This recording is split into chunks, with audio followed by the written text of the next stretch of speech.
People told themselves their past with stories, explained their present with stories, foretold the future with stories. The best place by the fire was kept for the storyteller.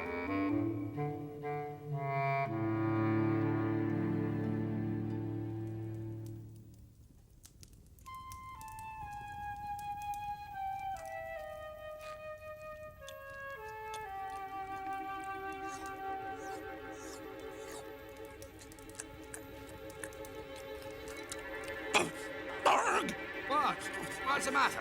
I don't want you to even look at it or say its name, but there is a huge, and when I say huge, I mean bigger than huge. I mean huge, enormous. And this is no laughing matter. I'm talking about a thing beginning with S and with several revolting black... What you going on about? You don't mean this little spider. Hey, come back. Have you killed it? Yes. Promise? Promise. I popped it between my fingers. Come and see. It's quite a mess. Ugh. Good. Yuck. They're foul. They don't even know the meaning of the word bone. What a noodle you are. Frightened of a little thing. You're frightened of rats. Everyone's frightened of rats. They're rattish. It's normal. Why? You seen a rat? You're shuddering. So you? Mm-hmm. Now it's getting dark. Don't like the dark either. Come here and bark a bit.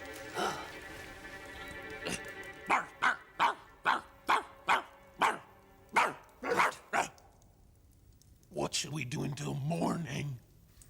Well, I could tell you the story of the boy who set forth to learn what fear was. You mean he didn't know? No. He wasn't frightened of rats or bats or cats or things beginning with S? No, a rare boy. The second son of the second cousin of my second wife's second niece, who died and left her husband, a tailor, 2 sons. The one good, the other good for nothing. And he was called Fearnot.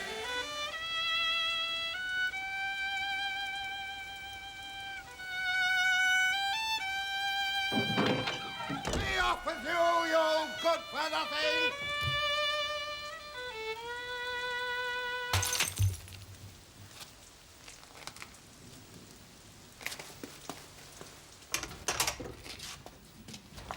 What time do you call this? Don't know, Dad. What time do you call it? Lord, give me patience. Well, have you got the buttons? What buttons? The buttons I sent you out for. Do you know, Dad, I completely forgot them buttons. Tell the truth, I stood and played under my sweetheart's window. Oh, she's a lovely. Did you hear that? He forgot. Never fear. I'll go back. And forget again? No. You go, son. I'll go in the morning. The morning's no use. Go now. I would, but the dark comes and I don't like the forest. It's all shadows. There's trolls in there and dragons. Let me go. I don't mind shadows. I never saw a dragon. Be off with you then. What are you going for? Don't tell me to see dragons. No, ogres. Buttons! Buttons. So off goes Fearnot to fetch buttons. But the village bullies watch him, his skip and his gormless grin. He's ripe for ragging. Oh yes, they'll fetch him a fearful fright.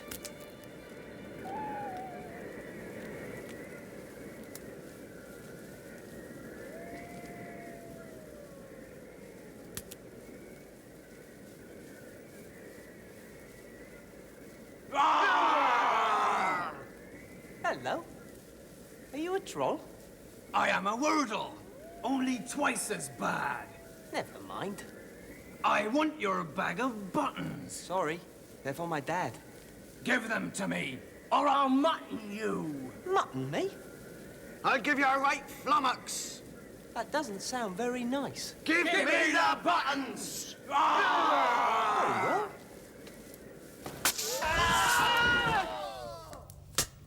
And Back he goes, our boy, to his dad's house, full of tales of a wordle, only twice as bad. I'm sorry about the buttons. And did you know a wordle has 3 voices? And the father sets him outside with 40 shillings in a purse and tells him to go off and learn something. Fearnot considers this. He's always wanted to know how to shudder. The knack of it's eluded him. He'll set forth to learn what fear is, with nothing to guide him but a bag of shillings, a fiddle, and a fool's errand. Good day, young man. Now, isn't this a lucky meeting? Good day, sir. I can tell by the gleam in your eye you have a sweetheart. I do, sir. And what's her name? I don't know. Ah, well, what's her name? Mine's Mackay, but I don't mind it. Mine's Fearnot. And there you go, as me poor mother would say. Have you got a mother? I'm afraid I don't. Well, we all had one once, and that's the main thing. Now, your sweetheart, is she dark of hair? Oh, dark, sir. Like Arabia. Like Arabia, oh, happy day. And a happy day it is for you, young man. For in this bag, I have a scarf of silk, direct from the shores of Arabia. Here, I insist you take it, and may you learn a name with it. Thank you, mister. And it's because you're such a fine fellow, I'm only going to ask you to pay me what I paid for it. A double Persian. How much is that? How much you got? 40 shillings. Nothing like that. Barely half. Less than 2/3. I'd like the scarf, because I've set forth to learn things, you see. And to learn a name is something. But I'll give you all I have if you could learn me what fear is. You will give me 40 shillings if I can frighten you? Gladly. I see, said the blind man. Let me think. Shut your eyes.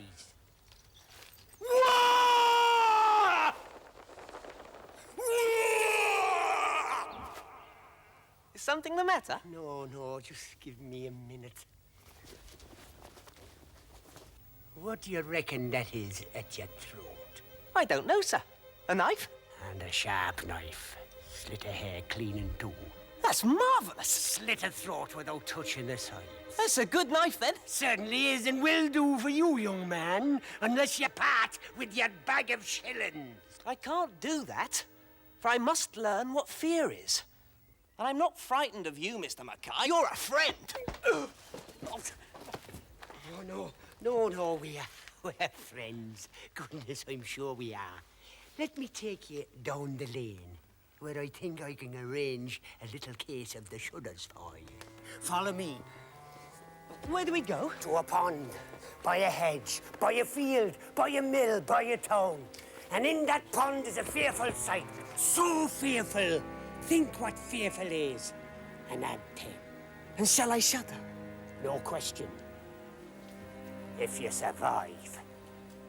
And off they went a most fanciful peregrination, until they came to a pond, by a hedge, by a field, by a mill, by a town. And as they arrived with day ending, they saw folk rushing from the mill, still dusted with flour, and would not stop to swap words, but shouted, "Be clear before dark falls! Beware the pond!" and other such unwelcomes. Here. Is this where I learn to shudder, Mr. Mackay? The trick is, you must plunge into the pond, and fear will swim up to greet you. Splendid. Ah, it's a treat. Will you join me? No, thanks. I must retire and get us beds for the night. You must sleep after a good fright. Good luck. Thank you. Now, this green pond is not all welcome, cool, and water lilies. Deep in its green deep is a terrible thing, and it peers up through the green and sees a pair of feet. It's a man. Oh dear, oh dear. So there he is, our man Fearnot, dangling his feet in the pond, waiting to shudder, wondering how, when all of a sudden, and who would believe it, the water begins to gather and froth and swirl. And below me, if a ring of sad beauties don't appear, eyes closed and melancholy. These are the sisters of the deep, and their dance is a welcome to drowning. Come in, they seem to say, and Fearnot looks on enchanted by their loveliness. Then he does what he always does when this mood takes him.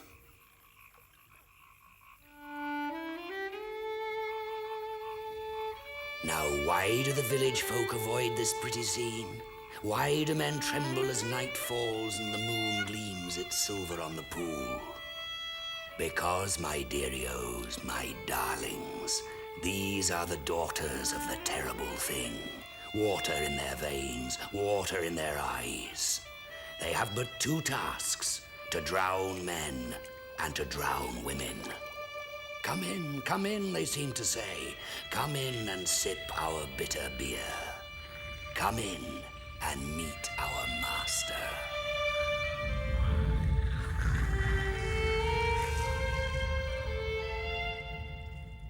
Do you know who I am? I don't think so. You're not a wordle, some sort of terrible thing. Exactly. These are my pretties. They tempt young men like you, and I drown them. Why?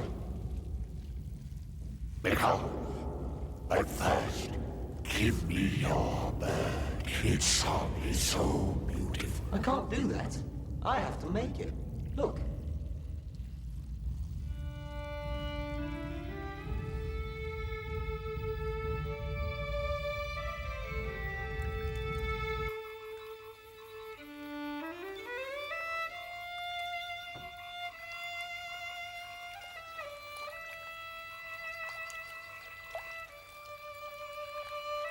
Where does the singing come from?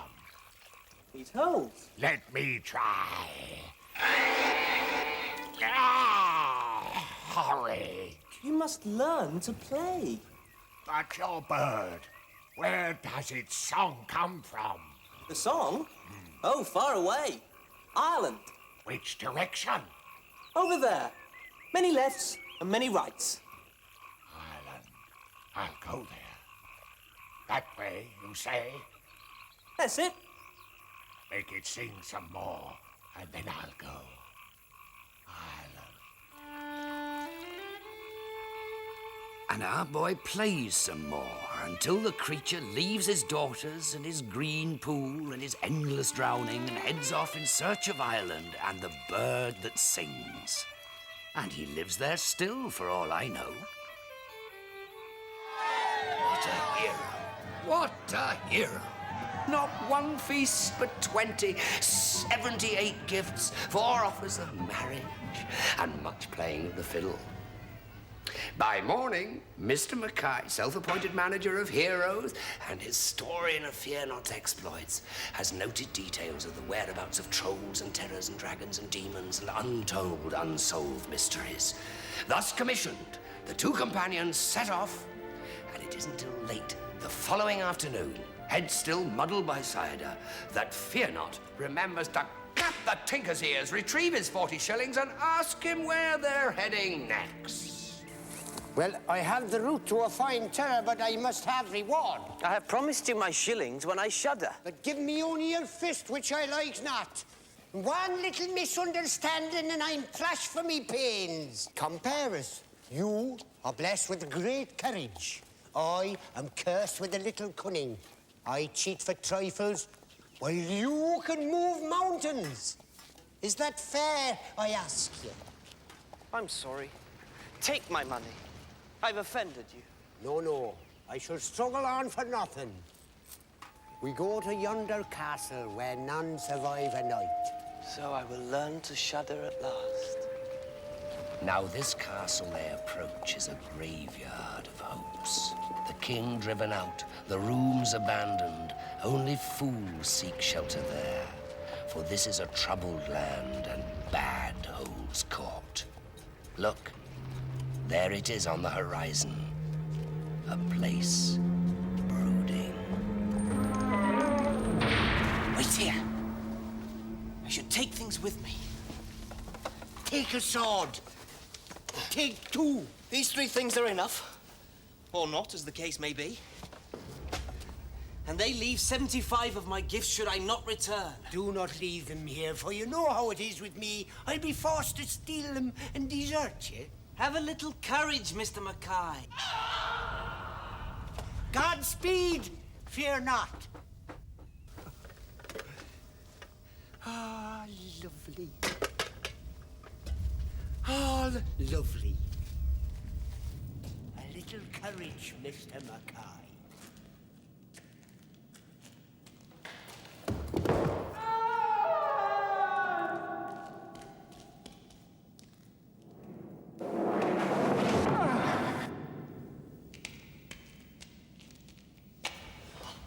Hello, there's only half here. Where's the rest of me?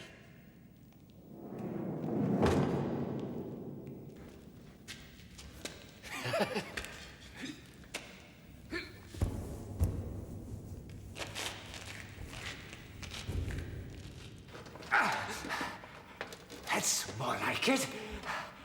Now, how about a game? Why not? I have all night. Yes, all night!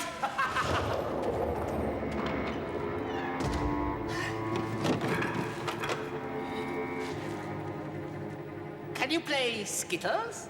I'll try. You try. You better have. These are definitely not my legs. Too short by half.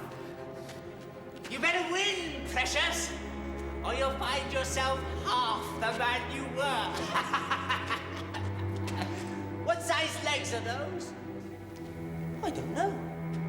No gout, corns, blisters, foot rot? Oh, good. I could do with those. Me first, I reckon.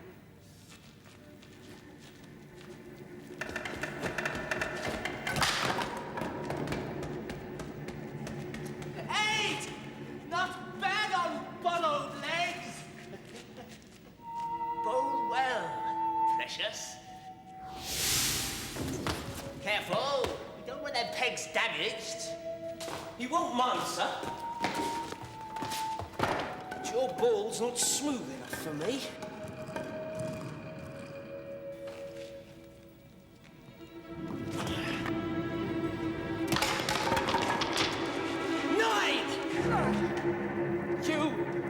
Cheated! No, sir. I swapped a little courage for a little cunning, that's all. Now, look at me! Oh, very well, my friend. But it doesn't help me with the shuddering.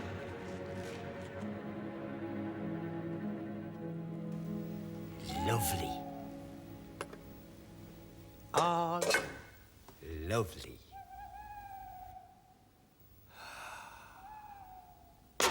Fearnot, for lack of a fright, settles down for the night.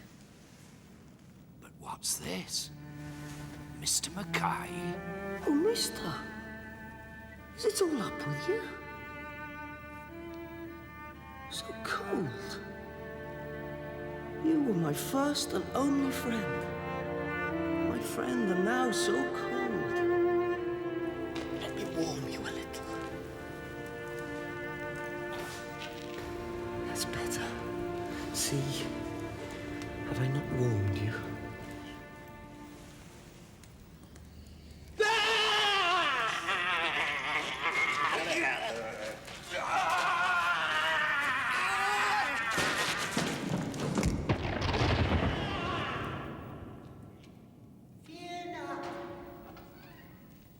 Fearnot.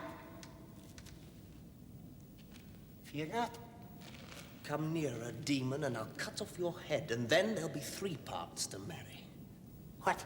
I know it's not you. It is me. Dead again, are you? No! Come closer. Please, I'm terrified.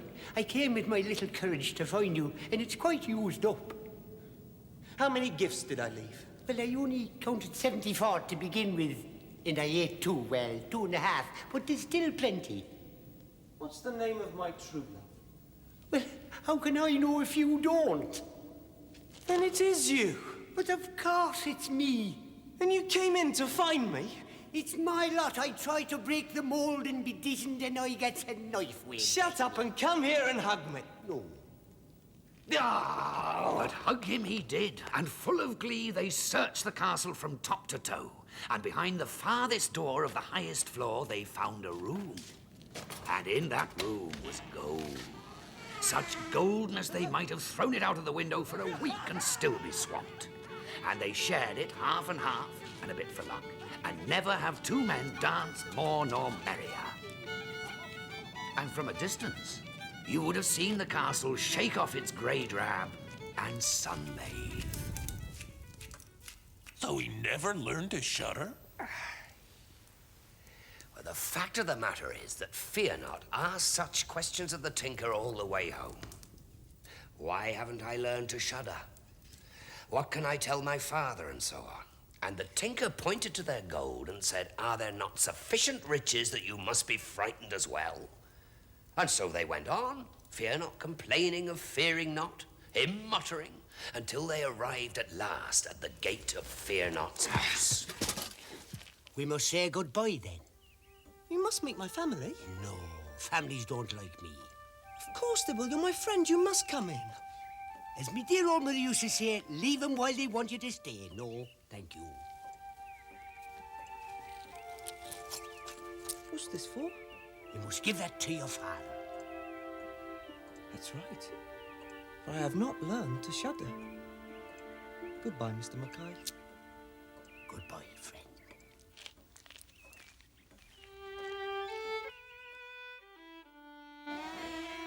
It's you, at last!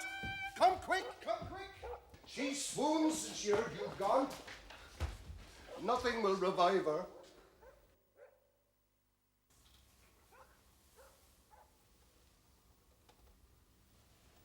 I don't know her name. Lydia. Lydia. Lydia.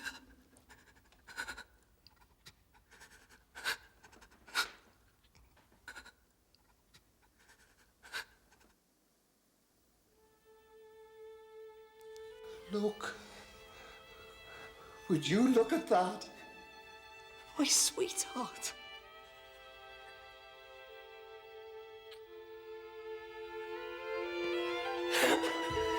What's happening? Lydia, you've done it.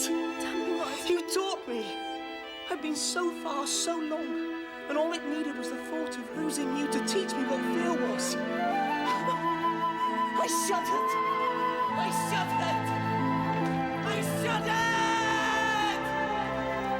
And so the boy who set forth to learn what fear was, learned it at home. And he married his sweetheart with her name and all, and never left again. Mr. Mackay told me that story a long time ago when I was very young, and I didn't know the half of it.